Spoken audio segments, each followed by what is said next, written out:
Sharon said, well, you know, I noticed in the Aunt Flo video you made a deliberate casting decision, and you know, the star of that video who appeared in every single scene is an African American woman, and I did make a deliberate decision because I knew from my first two videos that what happens when you have a lot of white people behind the camera is that when you are casting, you're like trying to find someone that reminds you of you. And like the second video, we had a really big argument over who we were going to cast.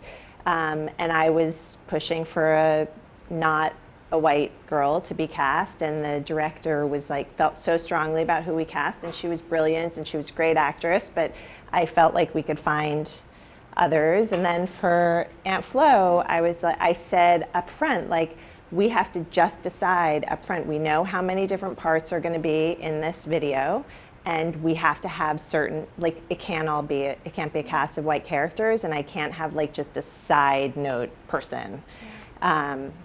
Like, it just was really important to me. I felt like I wasn't showing who my audience was.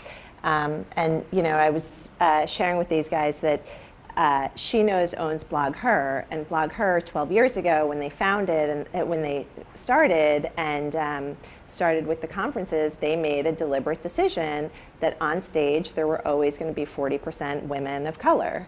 And 12 years later, we are still hitting that number. Like, it is in the core, and it is a deliberate decision to make sure that we're being included. And I think, or inclusive, I just think that that's, like, first of all, it makes good business sense, but also it's just like, it makes good human sense. And it needs to be a priority. Yeah, it just has to be, it has to be deliberate. We all have our own internal biases, and if you don't make a deliberate decision to like acknowledge them and to create sort of ways for you to not fall into those biases, you're not going to change.